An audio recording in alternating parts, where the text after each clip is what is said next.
Thank you, Christine. Challenges, what's gone surprisingly well since we've all been working from home? Mm.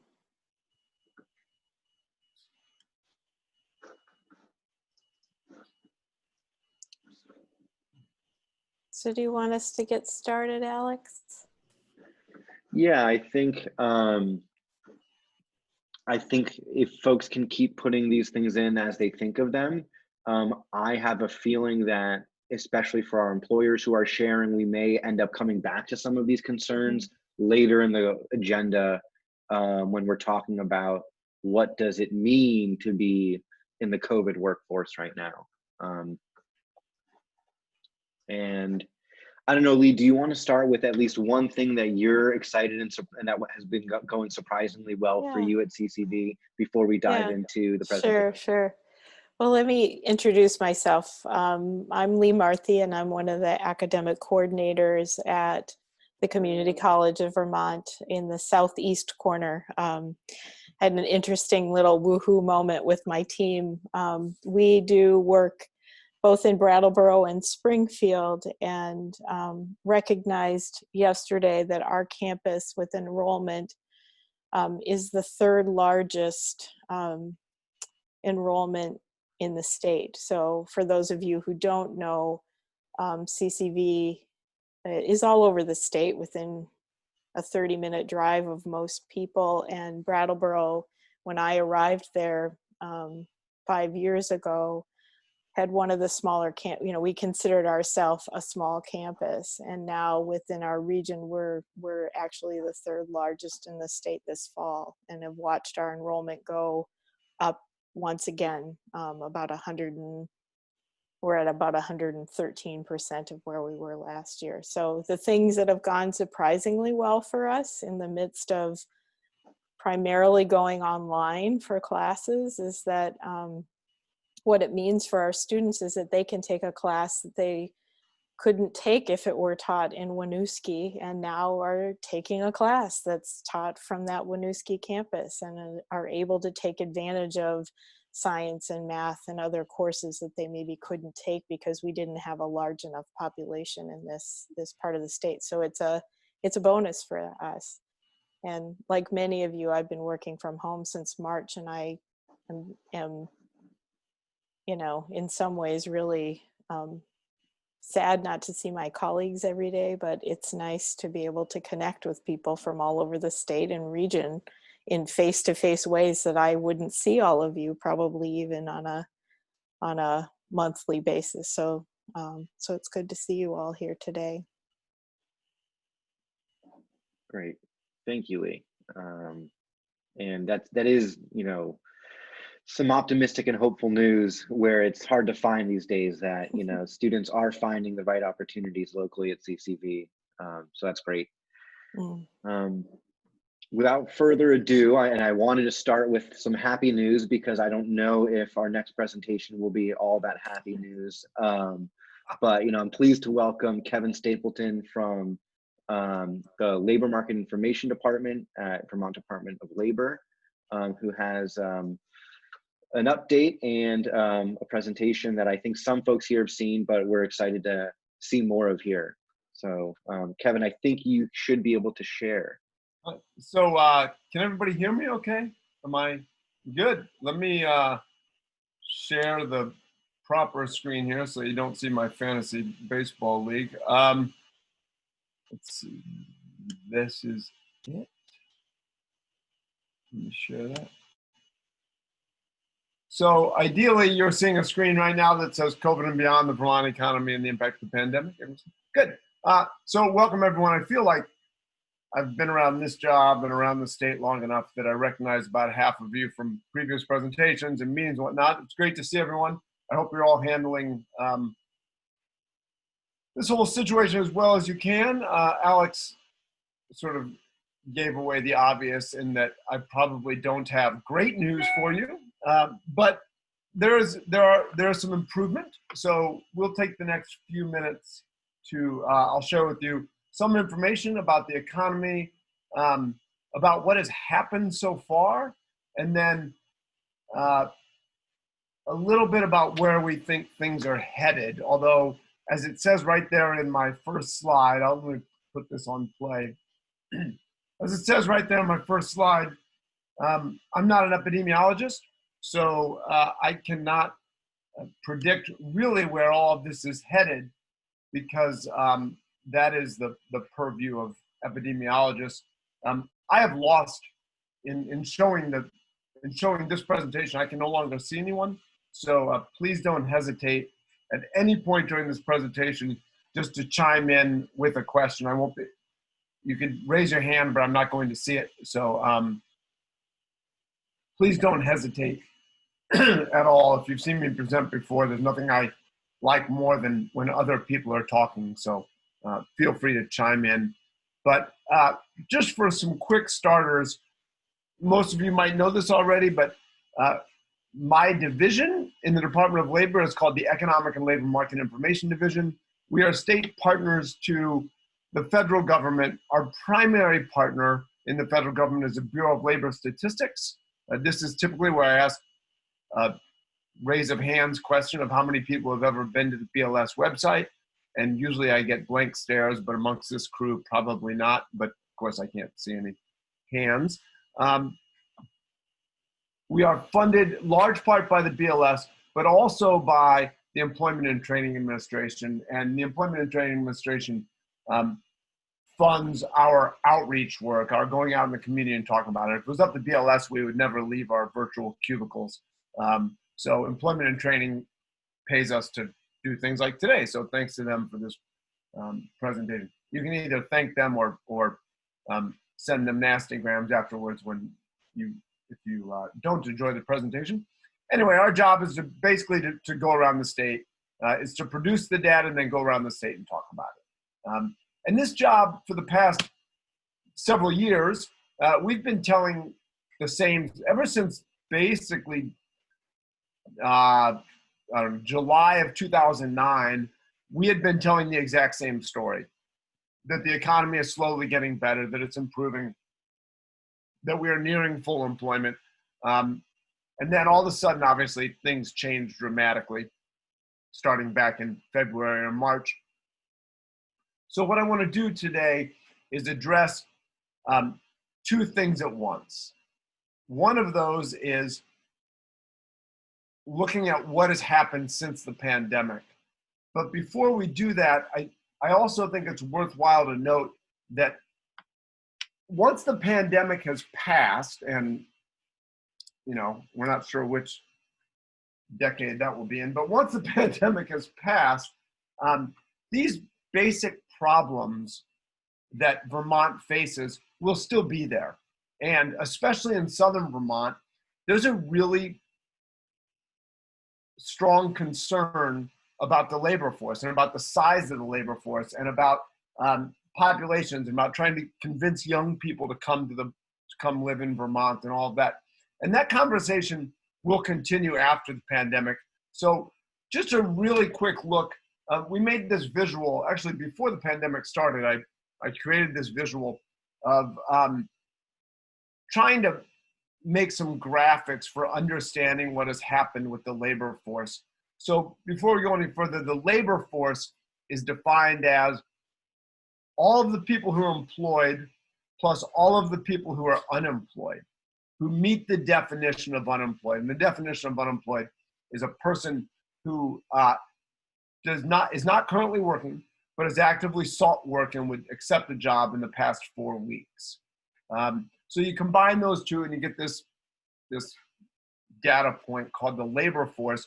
And this is an important data point because it basically tells you how many, if a business is trying to move into an area, this is the pool of people you have to choose from when you're trying to hire.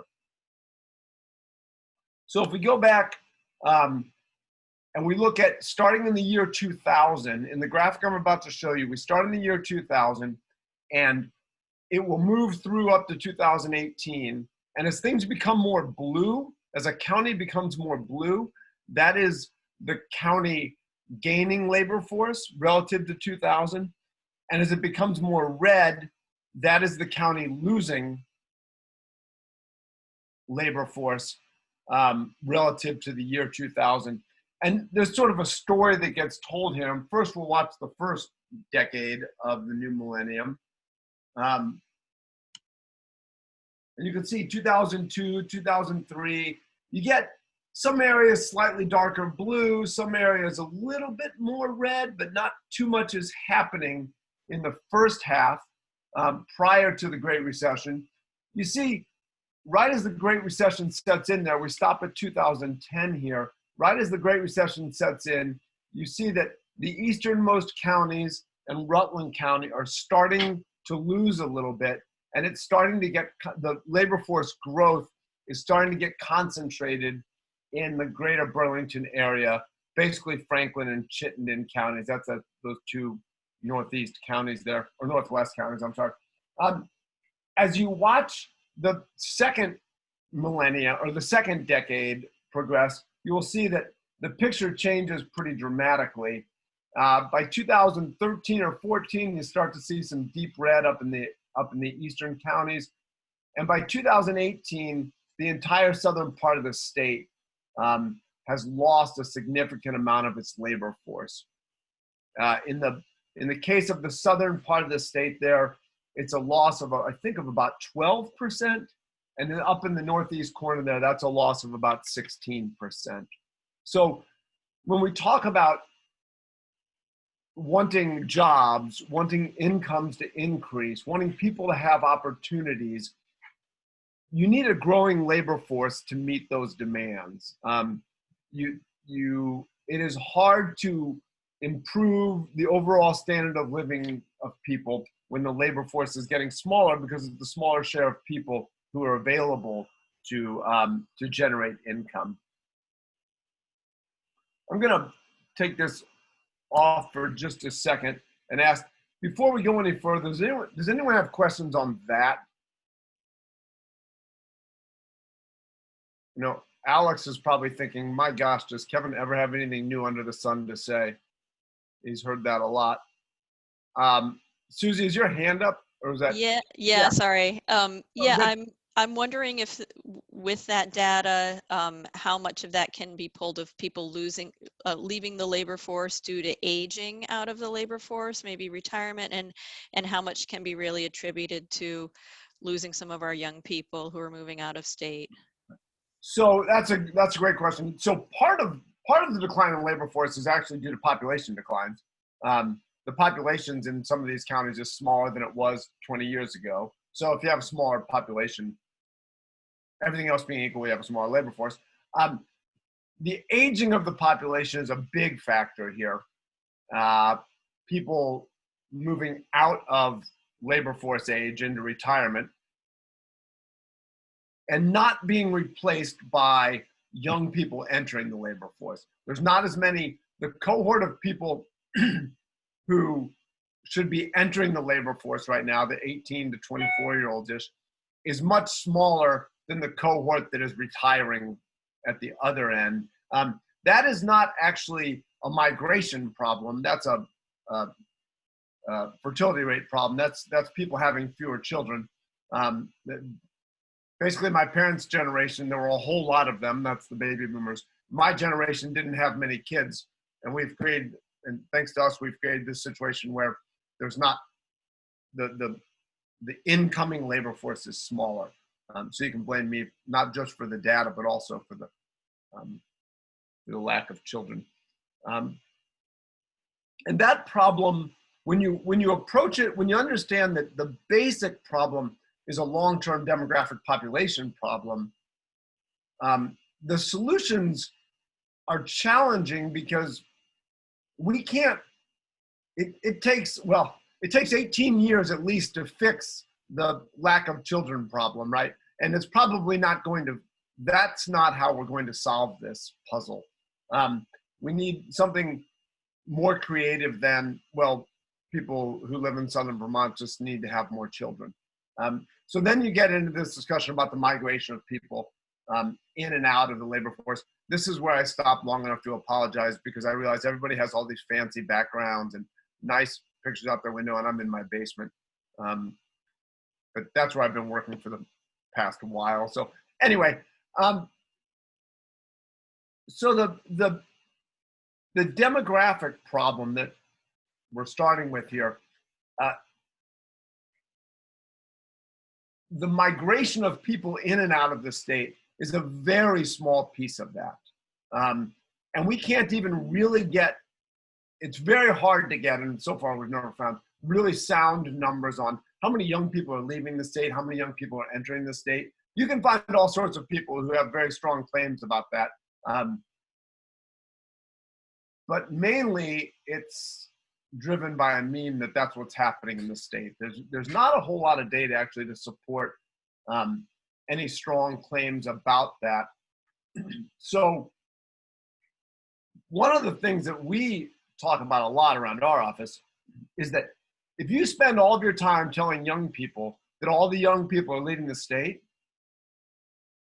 then the young people are going to leave the state. Like, why would you stay if all you ever hear is that young people are leaving the state and that it's too expensive to live here? Part of what we need to do to encourage young people to come here and to stay here is to convince people that actually you want to be here, right? And that's marketing, but it's also basic economic development policy. Any other questions on this little piece before I move on to the more sort of immediate concerns? Okay, I'm going to go back to play from current slide. Can everyone see that again? Alex, can you say yes if you can see that? Yep, yeah, you're good. Okay, good. Okay, so looking at the current pandemic, the pandemic economy, it's kind of impossible to figure out exactly what people want to see here. There's no good news to be had. What I'm going to try to do is just present some context around what has happened.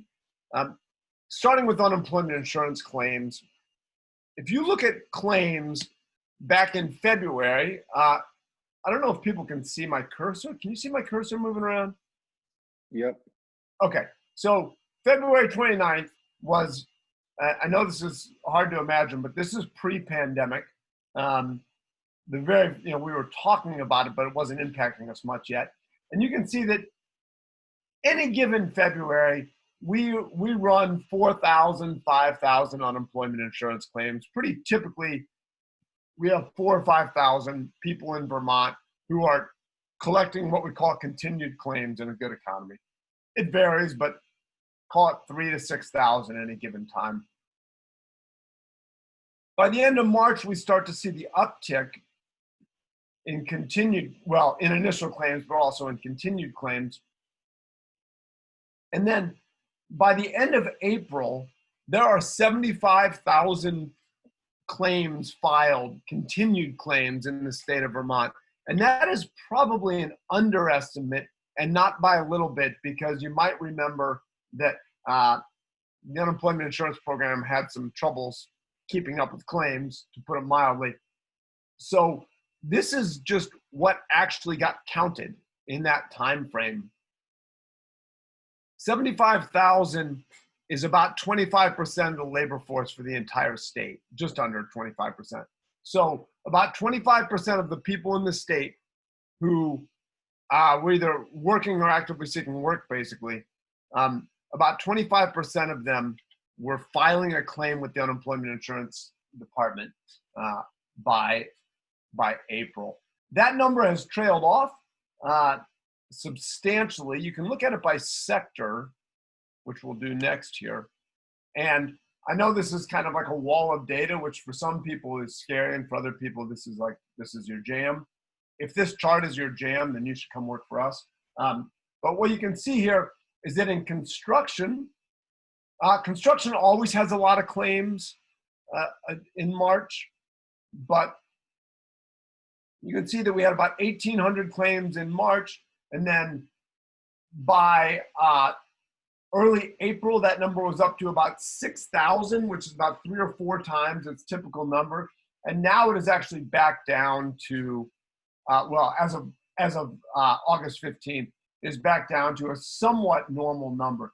Even though the total number of construction jobs is way down, the number of claims is returning to normal. probably the more disturbing ones are retail trade, where in March there were 320, and that number went up by almost 2,000%, up to about 5,000 in April, and now it's still very, very high at about 2,200. And then the last one I'll point out here is accommodation and food service. These are numbers that I don't think anyone ever imagined they would see. Typical March, you start to get in March you start to get the first flood of ski layoffs and all that. So 595 on March 14th was not the least bit surprising. 11,000 by April 11th is off the charts, obviously, and that number is still very, very high at about 6,500. Any questions on that data before I move to the next piece? So I'm going to change which screen I am sharing here. I have to figure out how to do that. Let's see, share screen. I'm going to move to CES data where, let's see, this should do it. Hold on just one second. Sorry for these delays. This is, yeah. So you should be seeing a web page. Are people seeing that now? Yep. Good. This is, whoops, well, this is our website being slow, but this tableau is showing the change in total employment since February. And it's a pretty obvious reason we're choosing February, right? That was the last normal month of your life, probably. If you go back to February, you see in March, we had slight declines. The reason that March shows such a slight decline is because all of the data is based on the week of the 12th. And you may or may not remember this, but the shutdown really started about the week of the 16th, a little bit later. So, so you see the United States as a whole is this blue line here. The United States in a single month lost about 15% of its jobs. We used to tell this story, you've probably seen the chart before. We used to tell the story that Vermont didn't fall as far as most other states, but grew back more slowly. We had some sort of more stable economy than the rest of the country, which, by the way, was never really true, but it made for a nice story to tell. But you can see that Vermont fell much further. Vermont lost about 22% of its jobs instead of 15%. That's in large part not due to that's not something endemic to Vermonters or the economy. It's primarily an industry problem. Losses were concentrated in things like accommodations and food services, leisure and hospitality. We have a lot more of that. So when the nation loses a lot of leisure and hospitality jobs, we lose a lot. We actually also have a much bigger base of manufacturing than most other states do relative to our overall economy, and manufacturing got hit very hard. So Vermont saw some significant losses. And you can see that over the months, April, May, we gained some of them back. June, July. We're going to release August tomorrow. This is like an uncomfortable time to do a presentation. Excuse me, because because we have tomorrow's data and we can't talk about it yet. But what you see here, you can either look at this optimistically. You can say, look, we are bouncing back. Or if you want the glass to be half empty, you can see that, first of all, we are still well below where we were. We are still 11% below where we were. And I think the troubling part is that the rate of growth at which we're gaining those back is declining. So if we were on the trajectory between April and May of going from 21%, 22% to 15%, well, you gain 7% each time, points each time, you're back in 3 months. But that's not what's happening. As happens in all economic recoveries, as the recovery gains steam, the rate of increase in jobs slows down. And we're already starting to see that. And that is what I think gives us pause. And you can see that in the change by industry. Hold on. Growth by industry, that's what I wanted. So I'm going to remove a couple things here, total private and total government. So this chart is the change in total payroll in employment, basically, since the pandemic started. So you go February, March, this is what we were just looking at. April, you're down 21.7. As bad as that might look, if you look at leisure and hospitality, so in a second here, leisure and hospitality will appear as a line here. You can see leisure and hospitality lost 60% of its jobs in April of this year. And it started gaining them back, but it is still at 45%. It's still down 45%. And that rate of increase has already started tapering off dramatically. Part of this is, you know, when the epidemiologists finally tell us that we can fully reopen, some of these jobs are going to come back. But in a lot of cases, the jobs can't come back if the company's not there to rehire. And we are going to lose, we have lost, and we will continue to lose a lot of firms in this industry due to the pandemic. And in time, it's easy to say that in time, those businesses will be replaced. Somebody else will open a restaurant. Somebody else will come along and fill that void. But that takes a long time. It's much more quick if I'm just picking somebody random here. If Lucy has a company, it's much that laid some workers off. It's much quicker for her to rehire some workers than it is for an unassociated person, Adam in this case. Adam comes along and says, well, Lucy had a great business. I'm going to replace that business since she lost it during the pandemic. That takes a lot of time to build up that business. So there's some concern that this tapering off is going to be, that the recovery is going to be slowed by this tapering off, which is caused by businesses being lost. You can add manufacturing. Yeah.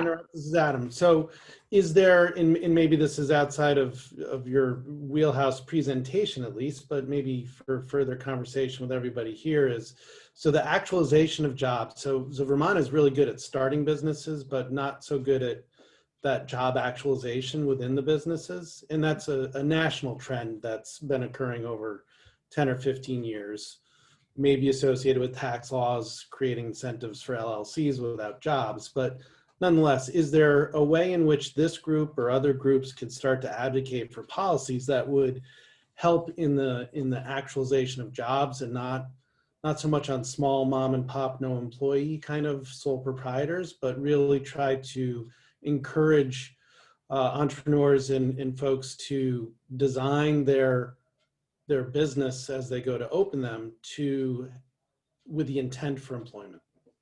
Yeah, so that, Adam, that's a really good question. That is, you're probably tired of hearing me say this, but that's outside of my realm. That's a really important policy conversation to have.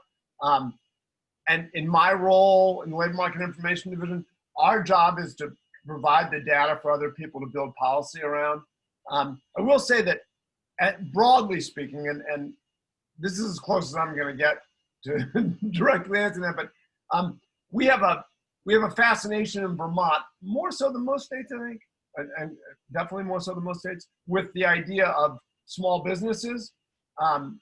And small businesses are obviously critical and important, but the best small businesses are the ones that become big businesses and hire a lot of people. And we need policies in place that help people make that transition. You know, the mom and pop store that has 7 employees is great. And it's an important service for the town. It's obviously critical for the 7 people it hires.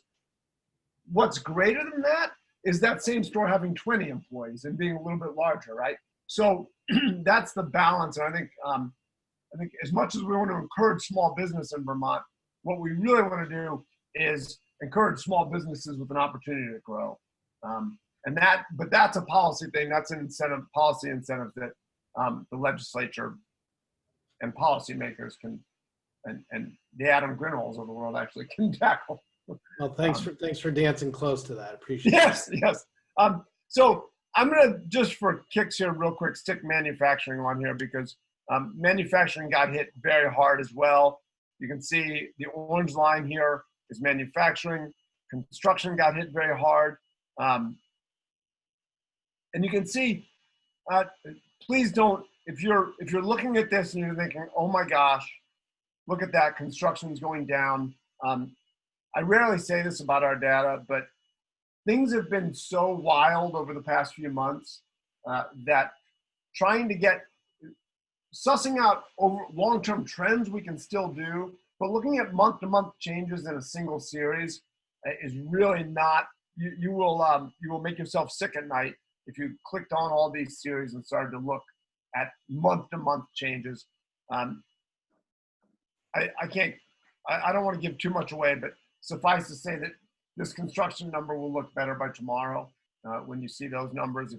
If you're the kind of person who goes to our website and starts clicking the button, there's nobody who does that. But Kevin, can you also show trade, warehousing, and utilities, because that's also some work that we've been doing. Here, let me take some of the stuff off so it's a little clearer. Oh shoot. So wherever, I'm not sure where, like CDL drivers, I know, but we have, that's some of research that we've been doing locally on that. Yep. So trade, transportation, utilities, actually, yep. And then transportation, warehousing, and utilities, which is a subset. But in both cases, the green arrow here and the brown one, you've seen declines, not as bad as the state as a whole, not as bad as the total non-farm though, which is, total non-farm is just total employment. There's a, we don't include farms. But anyway, any questions about this series before we? So the other series that, oh, actually, let me go back to the slideshow real quick and share this slide, because this is how concentrated the losses were.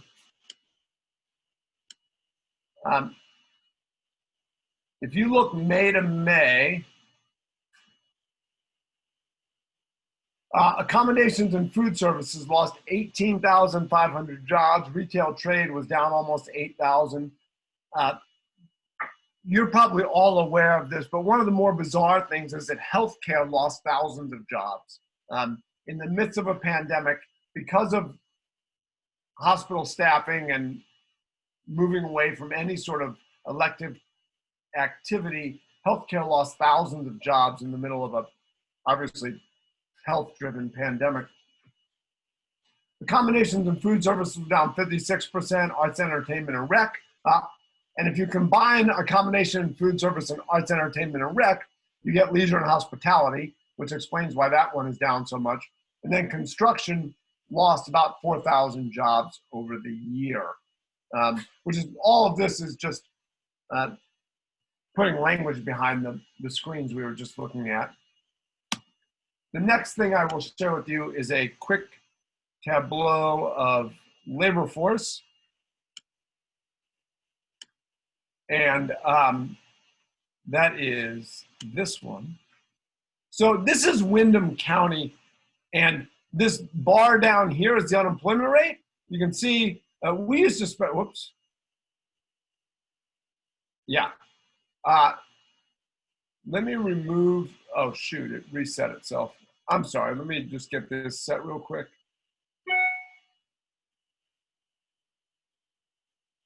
Counties.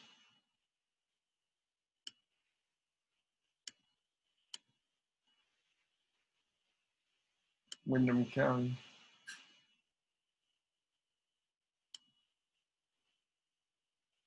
And year.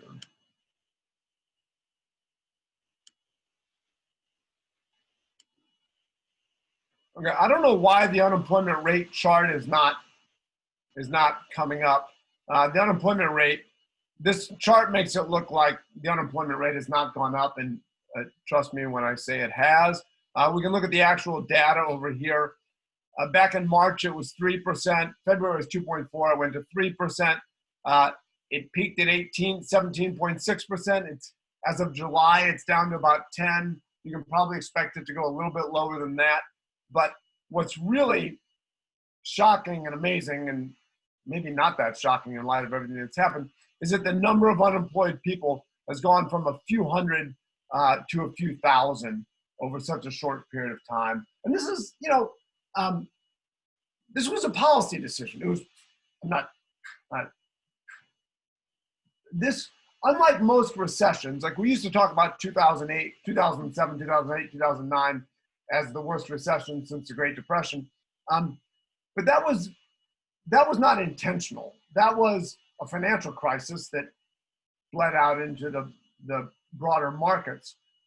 In this case, we did something we've never done before. We did a little bit of it in 1918, but the data from 1918 is terrible. So, but we did this on purpose.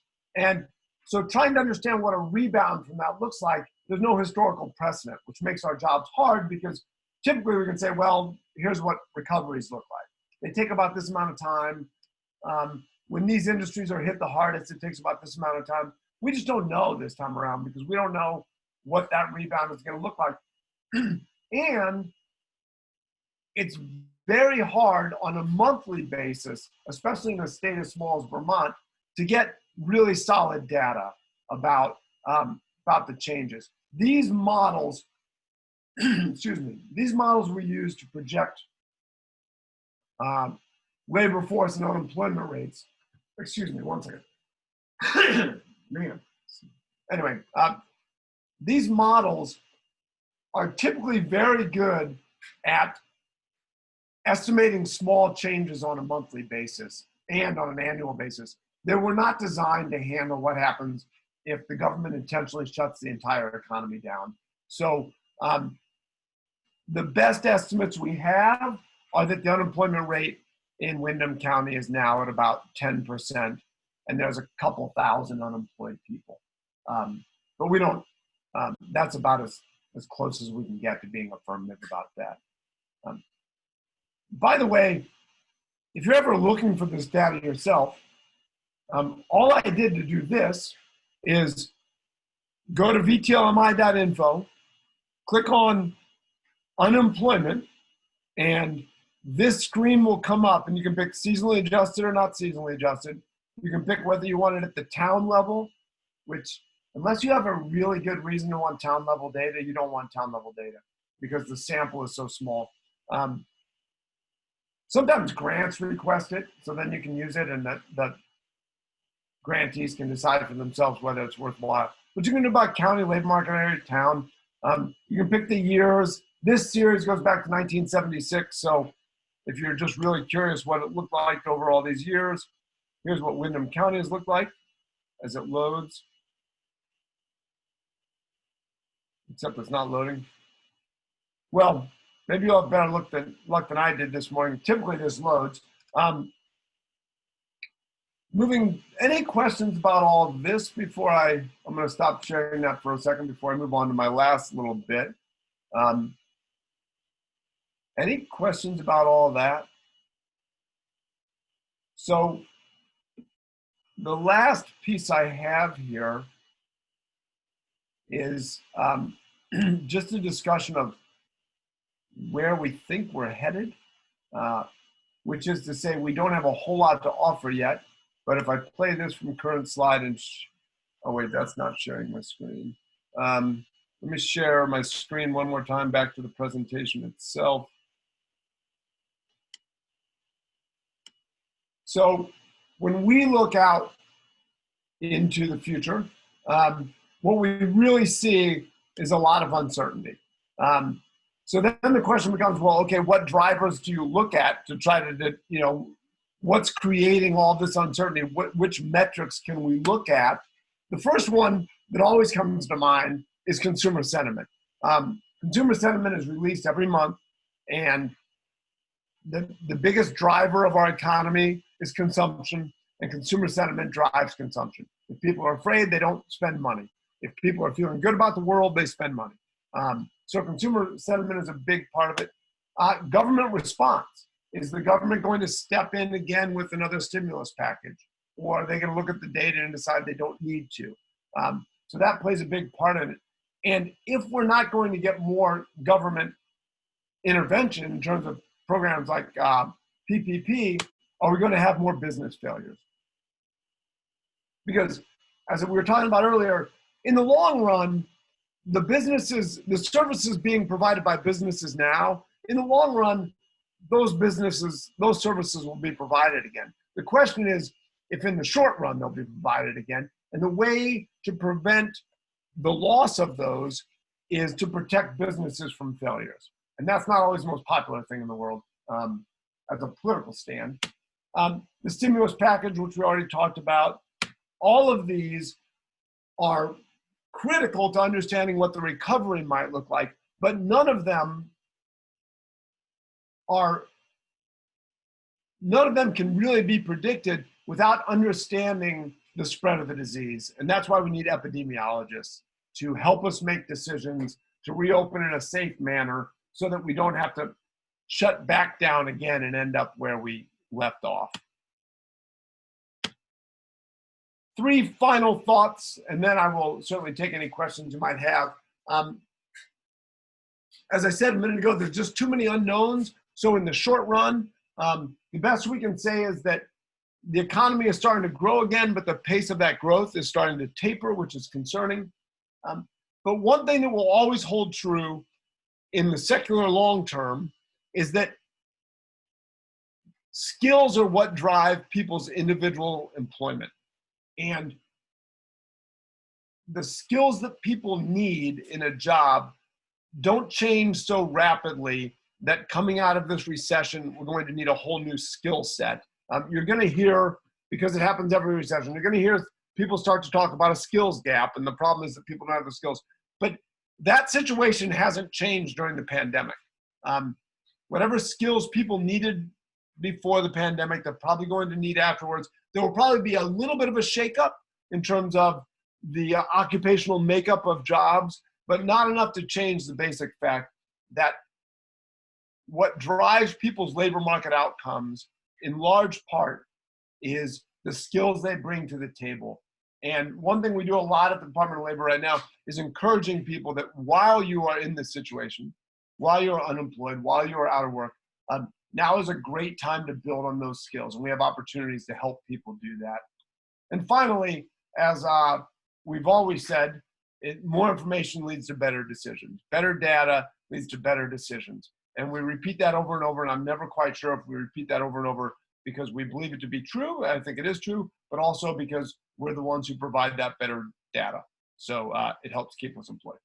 And finally, if when you're done here, if you're thinking, wow, I would sure like to talk bad about Kevin, or if you want to say something nice, you can always go to our website. There's a little banner up in the upper right-hand corner, help us serve you better, complete the customer survey. You can give feedback there. And I will share a copy of all of this with Alex later. See, now I come back on the screen and I see about half of you seem intent and about half of you are falling asleep, which is better than my students usually do, so congratulations. Class is shorter as well. Any questions people have or anything you would like me to address? Hi, Kevin. This is Christine. Hi, Christine. I am the general manager of the Mover, which is now both the Wilmington division and the Rockingham division, which used to be the current. We provide public transportation, paratransit, non-emergency medical rides in Windsor and Windham County. And my question or concern, or I don't know if this is your realm, we have an older population that does our driving. We generally have people that are retired school bus drivers or semi-retired, moved here, like in the Wilmington area, they've moved here from other locations and they just want to work seasonally. And so with this pandemic, we've lost probably 25% of our drivers because of concerns. It's a health concern for them. Even though we offer safety precautions and everything else. Our struggle is always trying to recruit, but what's more troublesome to me is that we have a 10% unemployment rate, and we've had postings all over the place, and we can't even get people to apply to jobs. So, you know, we're willing to start people in a non-CDL realm and train them. And so we're actually willing to give them a skill. We take the risk. We do lose probably 2 to 3 drivers every year that we train, younger people we train, and then they go elsewhere because they've got this great skill now. And we take that risk, and we're fine with that because we'll always call upon them at some point. We treat our employees really, I hope Adam can speak to that. We treat our employees really, really well. We try to offer them as much as we can for benefits and vacation and all that kind of stuff. So I guess the question would be, you have this huge unemployment rate, but there's jobs available, and how do you get people to actually apply to them? Yeah, so we're offering a really good, and we're not a shabby starting pay. I mean, a CDL driver starts at 17. We're paying a hazard pay of $3 an hour. So if someone's making $20 an hour, we can't even get people to apply. So I'm gonna, Cindy Delgado raised her hand, and that makes me happy because I'd like, Cindy works in workforce development, and their job is actually directly related to what you're talking about. So if you don't mind, Cindy, would you mind? I don't mind at all. So thank you. Thank you, Kevin, for your great presentation. I'd like to say that I'm the flip side of Kevin's. While that's the reality of where we're at, I look at that information and I think there's possibility in that. And the Workforce Development Division is definitely the Pied Piper of possibility. We have a virtual hiring event that the state has stood up. It's every Thursday at 11 o'clock. And so a direct actionable plan I can do is send you information on how to get those jobs into that, as well as our Vermont job links. But to speak to that whole message, it's really about digging in deeply in all of us who do workforce development to continue to create those pathways between those who are looking for work and those who have job opportunities. I totally recognize the frustrations that employers have now. They're similar to the ones we had pre-COVID. They're amplified now because you do have work and you hear that there's people looking for work. So how do we make that connection? So it's being intentional about that bridge building.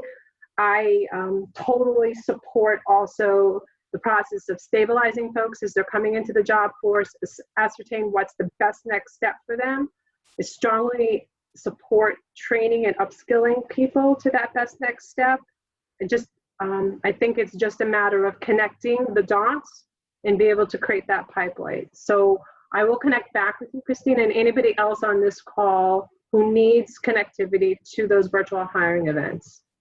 Yeah, I think I had an email back in July about that, and I thought I responded to the email, but I'm not 100% sure if I responded either correctly or if it actually followed through. Because then now that you say the virtual, I remember something in July. I didn't realize it was every week. Yeah.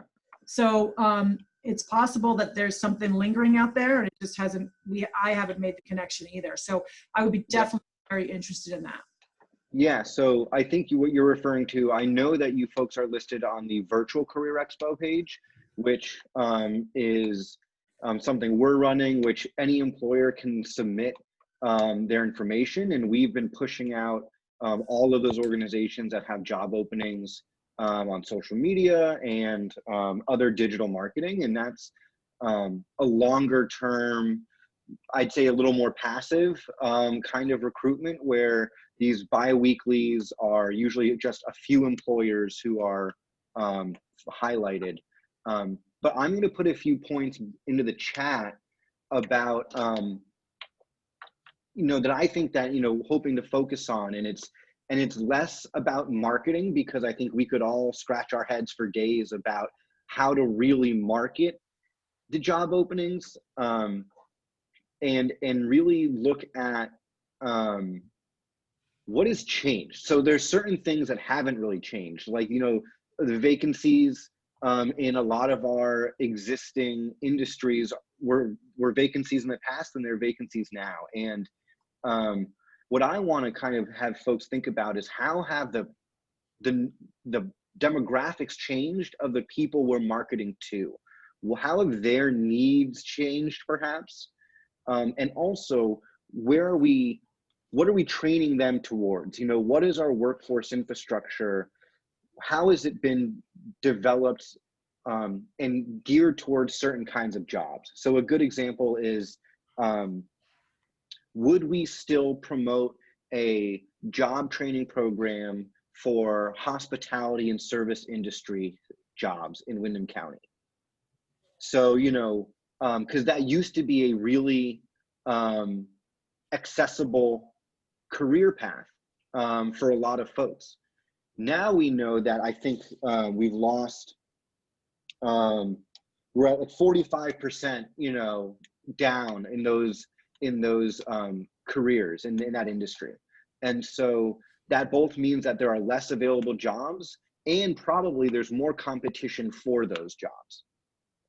So the question we have now is, where do we spend our few resources and time training the people to get into which careers?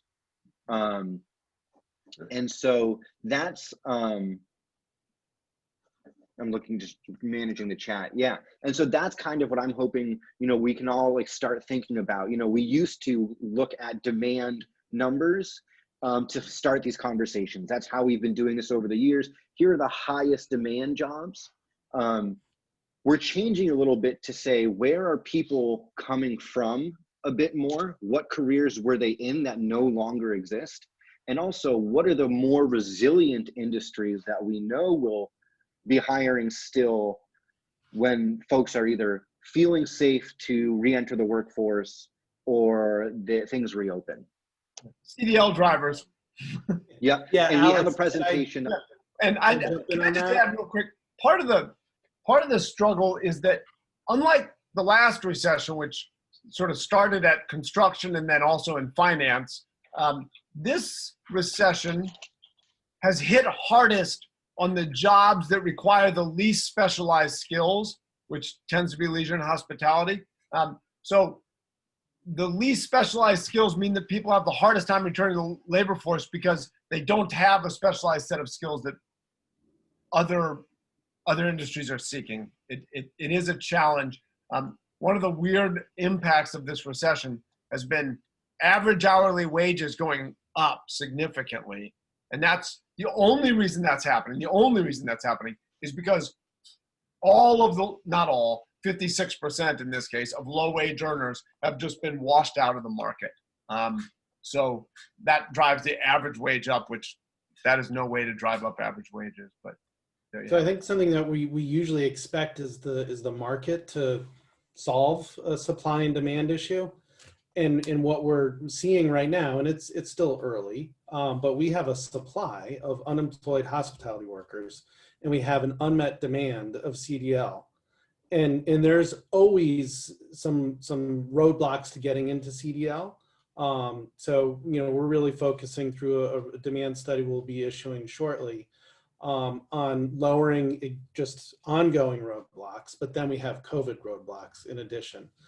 But we have to shine a spotlight on this, and we will be reaching out to partners on today's call to really help shine the spotlight on the fact that the system is not working. We are not moving people from low skill hospitality to easily access training for CDL. That is a livable wage with benefits. It's portable, it's stackable. AI is not coming to take the truck driver in Vermont anytime soon. You know, that may be long haul stuff, but we're safe here.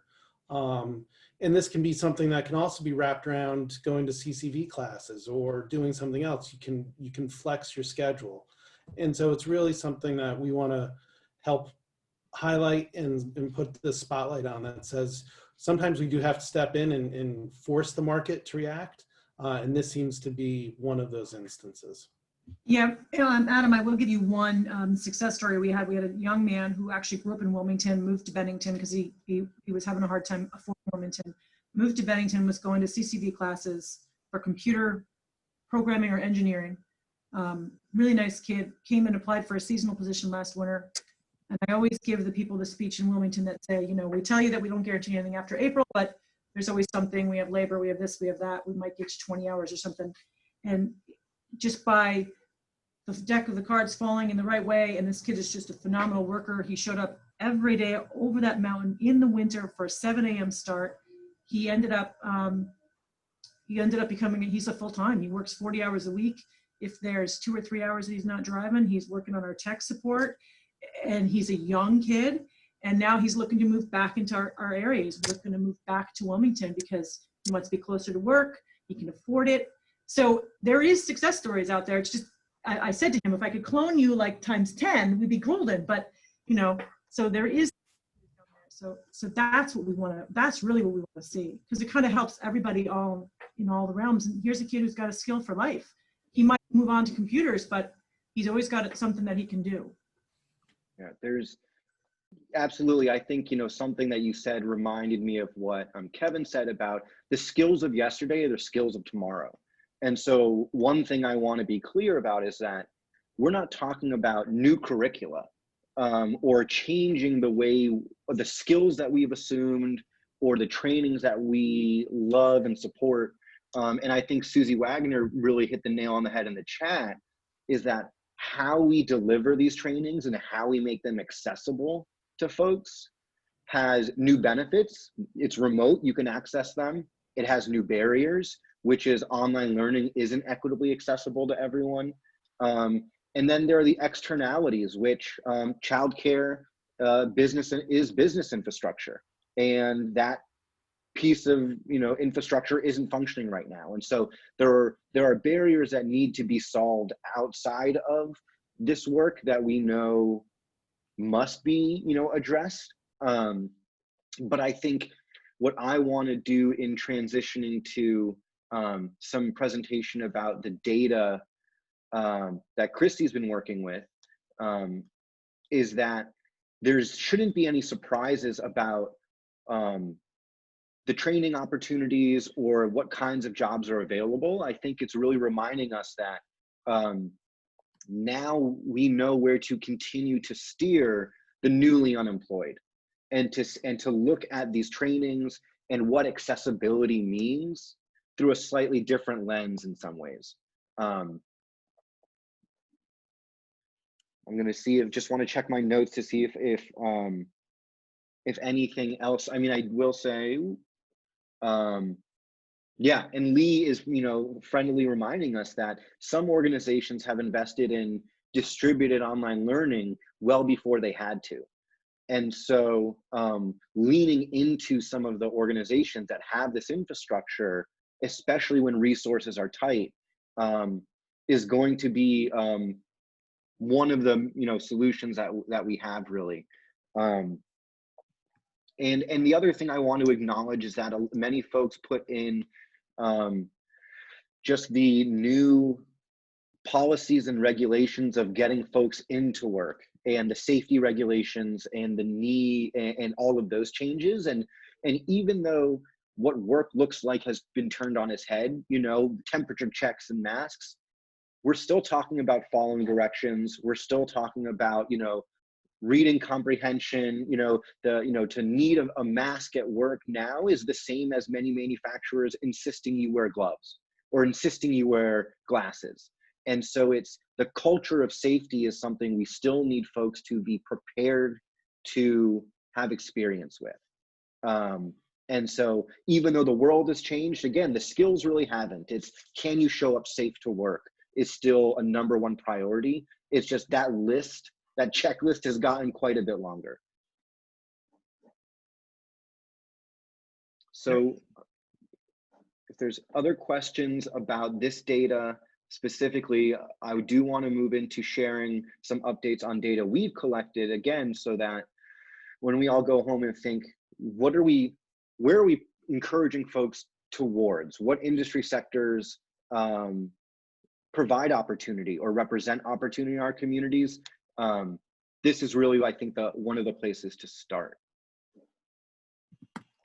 Alex, I just wanted to make a mention, as we're thinking about the work that we're doing, we've been used to thinking about it on a smaller scale because our unemployment rate had been so low that just to be mindful of the volume of people that we're going to be looking to serve as they come off of the unemployment rolls, and to be cognizant of any trainings or any kind of opportunities and bridges to those trainings that we create, that we're prepared to both get that messaging out to all those folks and then to be able to serve them. And that's a bigger lift than maybe we're all used to doing down here, because we have had such significant low unemployment down here.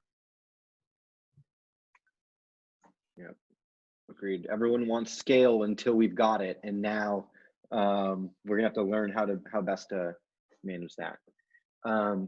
Great. So unless there's other folks who have something to chime in, I do want to turn it over to our newest team member, Christy, here at the BDCC. She is our newest Vista. If you'll recall, ages ago, Gabriel, who was our previous Vista, presented some hiring needs assessment. We are just thrilled to have Christy here, continuing that work and other work. So yeah, please go ahead when you're ready. If you can share, I think you can share your screen. Thanks for introducing me. Yes, I'm Christy. I'm the new Vista. So I'll be talking about the two most recent hiring needs assessments that BDCC created a report on. So first, I'll share my screen. Can you see that? Yep.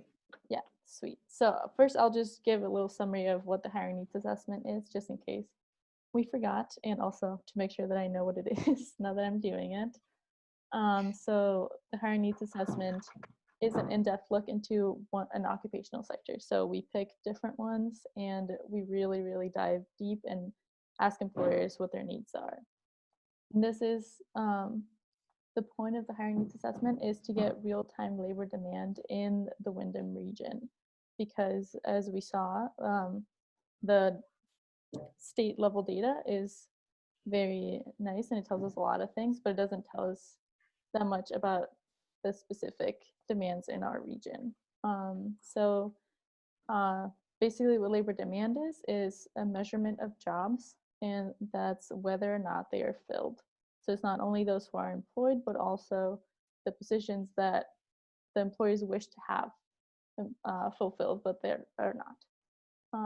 And because the hiring needs assessment is a survey, we can ask very specific questions about what skills the employer needs from prospective employees, and also about their projected future demand currently and in 1 to 5 years.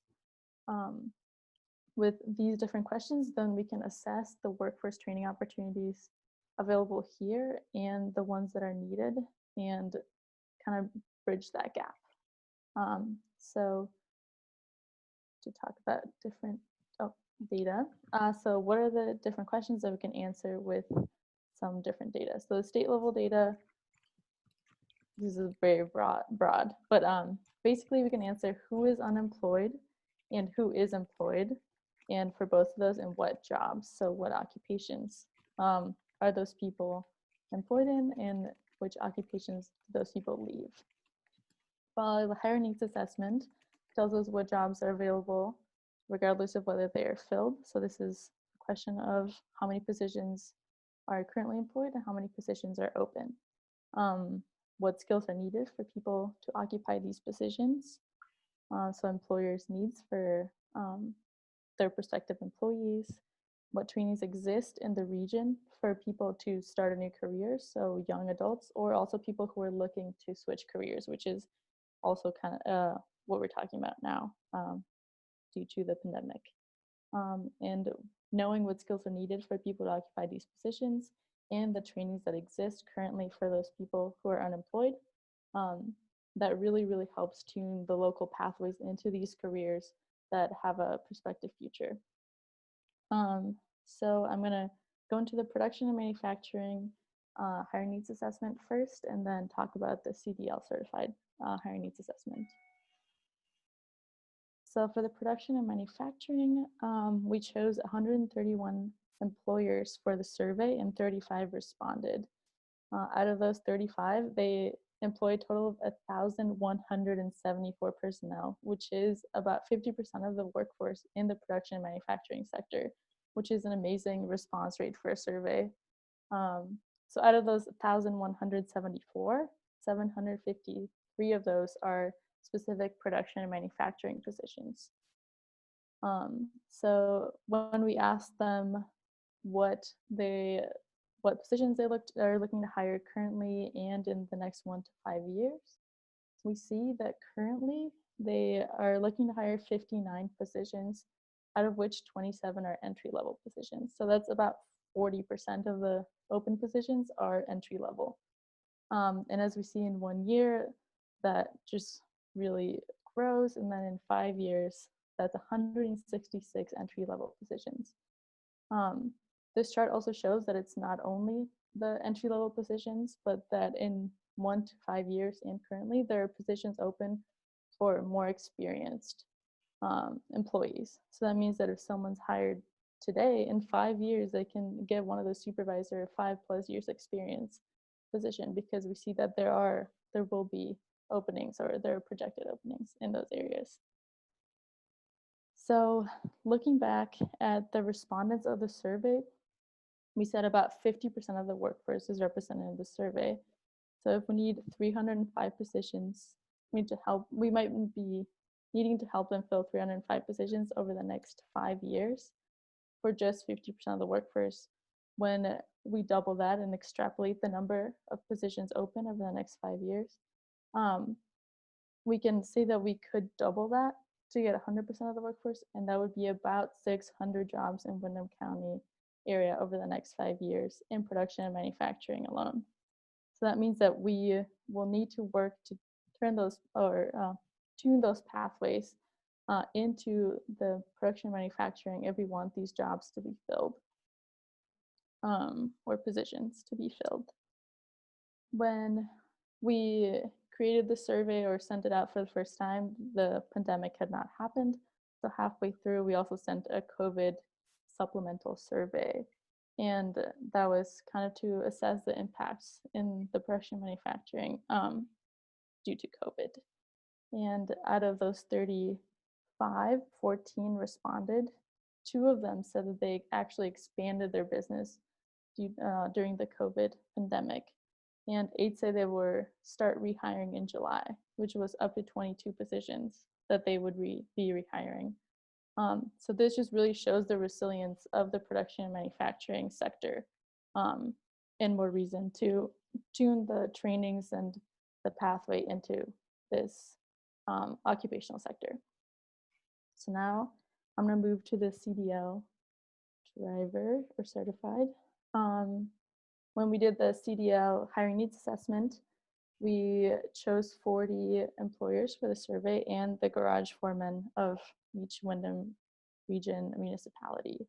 So 18 people, or 18 employers responded to the survey, and they employ a total of 76 CDL personnel.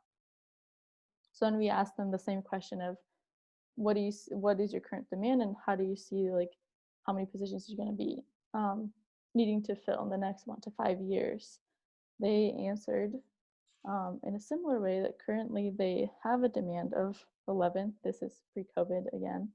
And in 5 years, they're gonna need to fill 78 positions, which is more than they currently have. Currently, they only have 76 positions filled, and in 5 years, we might need to help them fill over 100% of the positions that they currently have.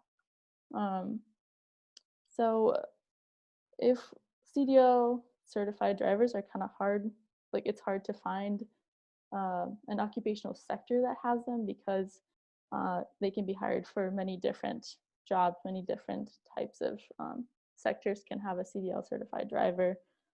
So if we add the non-respondents of the people that we tried to survey but didn't respond, and those that we didn't include because we didn't know that they had CDL certified drivers, plus our geographical context of being in the tri-state area, having some of the largest employers of CDL certified personnel, then we could estimate the actual demand to be 3 to 4 times more than we actually said, or that we found in our survey. So when we look at their COVID-19 supplement of the impacts, 3 of the employers said that they actually were busier but have the same or fewer staff. And so this can be an issue if those positions go unfilled for too long, then they will no longer be asking people to come fill those positions, and we don't want that to happen. 7 said that they need positions filled to return for business as usual. And that is both due to COVID, people being scared for health reasons, or retiring early, and also positions that were not filled before the pandemic and still need to be filled. Also, one last thing for the CDL drivers is that to get a CDL driver, they need to have a license. But there were some DMV closures starting in March that have really clogged the pipeline. People can't get the licenses, therefore they cannot get the jobs that need a license. But slowly they have been opening it back up and people are able to take the test. But a lot of people that were ready to take the exam to get a license were held back because of these closures. But as we can see, also the CDL positions are very resilient to COVID. They just have some more blocks, more steps for licensing. And yeah, that's the data.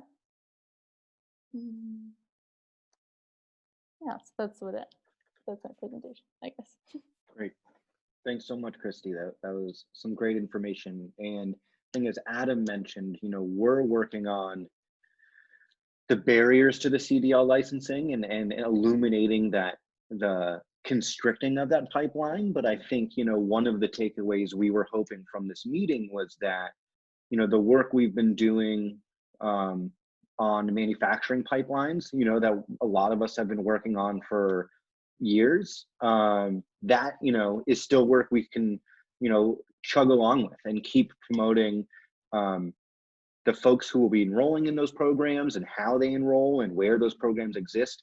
That may all be changing, how they pay for it, who's paying for it, who knows what will change around that kind of landscape. But those are still the pathways we want to be investing in. Along with CDL drivers, we have a training provider in Bellows Falls or Westminster area who is ready to go, so long as the DMV is open and they have folks ready for those licenses. So that's kind of, something we're hoping to focus on more until conditions change. So Alex, I will give you a little hint because I've been pushing VTrans pretty much every time I talk to them because I'm like, you got to change things in Vermont. But just so everybody on this call is aware, for CDLs in Vermont, and it's not as bad in New Hampshire, but in Vermont, so we'll have drivers come to us that are semi-retired, over-the-road truckers, and they decide they want to just drive a bus 30 hours a week and make some extra cash. CDLs are very endorsement based. So you can have somebody that has a Class A CDL that can drive a dump truck that cannot drive a bus with passengers because they don't have a passenger endorsement. And the state of Vermont makes that person start from scratch. They have to go take the general knowledge permit test. They have to take the passenger endorsement permit test. And they have to wait and you have to make an appointment to get that test. Then you have to wait 2 weeks before you can make a skills test appointment. Then you get the skills test. Then you got to be ready with that bus. You got to drive the bus there. You got to pass that. Then you get your CDL. So in a non-COVID and non-closed down DMV situation, it's a solid 6 to 8 weeks. In this situation, we have drivers that we're trying to upgrade in Wilmington. They've been driving forever, but we just want to upgrade their air brakes.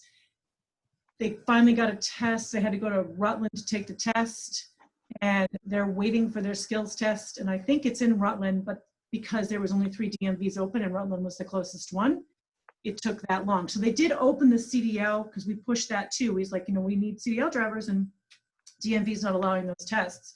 They reopened that in, I want to say late July, early August. So there's been some progress, but I've talked to many people in the economic development and business community and VTrans and said, I think their theory is that, you know, they've never carried a passenger, so they have to learn that piece. And I understand that, but I don't think they have to start from scratch. My opinion is they should be able to start with just the passenger piece and move forward.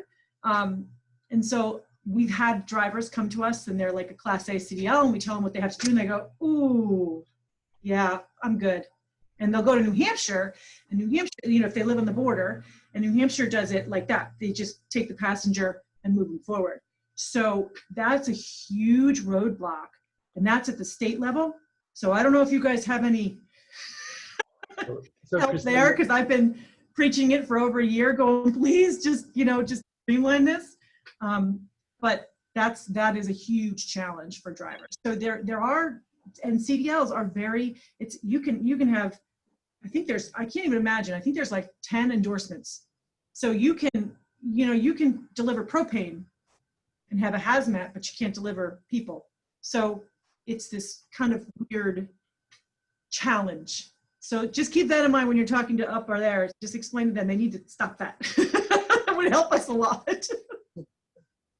I'll just do a real brief update, Christine. We have raised this flag to Agency of Commerce and Community Development, who's liaisoned us with Commissioner Manoli from DMV to try to start to understand the normal barriers as well as the COVID barriers and see what can be done. This is also an issue, you know, statewide for the Workforce Development Board, the retraining. So everybody on this call who's bumped into this before, certainly you living in this world, and so many employers who you might not think of as you know, being driven by CDL licensure, it really does impact so many different businesses. So hopefully a good group coming together to address some policy issues as well. Well, thank you. Keep it up. And I think you also brought up another point subtly, is that the time, you know, the considerations we always take about training and is it worth it and should I do it, are real decisions based on people's real lives. And to tell someone after being unemployed for 5 months, yeah, wait 6 to 8 weeks maybe until you can drive an hour and 45 minutes to maybe pass your test, or here's a 4-year apprenticeship program that you can start now.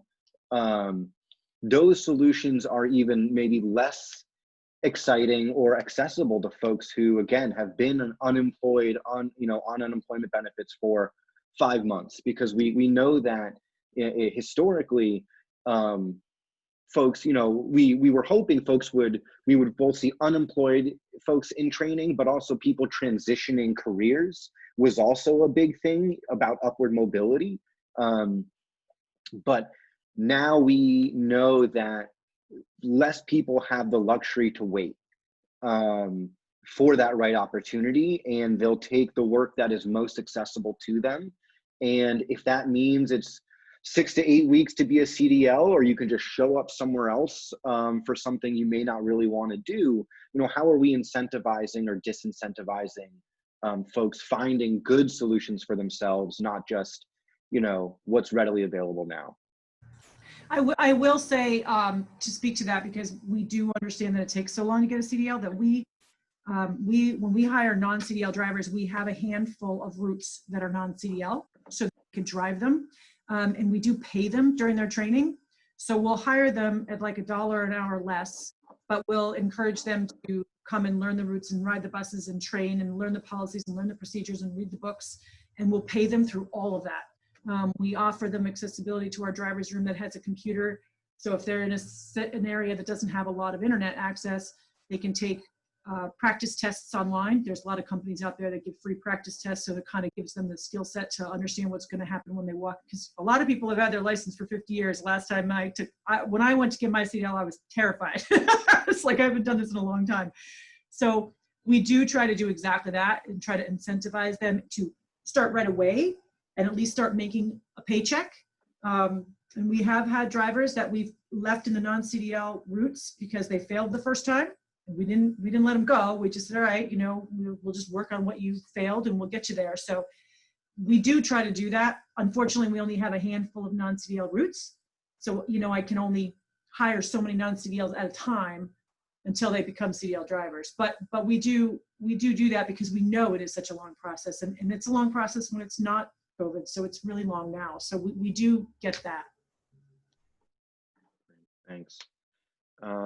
We're just about out of time. I want to provide maybe Adam just a quick second update on other data initiatives we're exploring, or statewide work that might be happening. Yeah, sure. So for some time, we've been pursuing getting some data tools that we can use in communicating with businesses, communicating and doing some research with potential business relocations, and have narrowed down to a company that we've really done a lot of engagement with. We've socialized that through state agencies, through the state colleges, through the state workforce board. So I'm hopeful that there's going to be some partnership around one of these commercial products. You know, it can be used by so many different people. The question is who pays for it, and then who gets to access it. So Kevin, I'm hopeful that Dustin is going to be building a bit of a team to talk about maybe what kind of data tools you folks would like to see that's outside of the traditional federal. It's more of a private model. The one that we're most close to is EMSI. So it serves a bunch of different sectors. So our vision, RDC's applied, Vermont applied to Northern Border Regional Commission to I think it was about $50,000 for 2 years worth of access to this. And we envision that we would have 2 licensures in 2 different shops of the RDCs, and that people could then send requests to those shops to get reports and data out of those shops. Regrettably, that was not funded. So we're back at it, trying to find partners who would be interested. But it's an expensive tool, and it's not a tool that any one shop can really justify. But hopefully we'll be building consensus around the state and then giving all of the regional partners access through 1 or 2 different entities to kind of get that data that can really supplement the VMLI data that we just saw today. Adam, have you spoke with ACCD about that? I presume you have. Yeah. Don't they have a license, or they had one? No, they were actually tagging into ours for a bit, that we had sort of a freebie at it for a while as we were trying to shop it around. Okay. Yeah. We used some of that data in a different report we did. And okay. Yeah. And then if they're working with like Camoin or any other national economic development group, these national groups, of course, have access to it. But yeah, so, you know, stay tuned. We'll see if we can get access to that tool. I think everyone on this call would find value in it. So we may also look for support if we see a chink in the armor somewhere. We'll try to put as much pressure on that as we can. Great. Thanks. Yeah, and again, you know, I think the takeaway is that there's a lot of data, a lot of numbers about unemployment, you know, happening. And it feels pretty overwhelming when we look at the big picture of the economy. But again, if we can focus in on what opportunities are available for specific folks in our county, and then, you know, the school year just started. So if we think about, you know, these are the opportunities we're preparing our current high school seniors for. These are the opportunities that we have a few months to get folks trained for before winter, when people start hunkering down and making longer term plans there. And so I think, you know, just moving forward, keeping some of these, you know, bright spots in our minds, but also doing what we do and coming together and seeing, okay, here's a training for manufacturing or for CDL.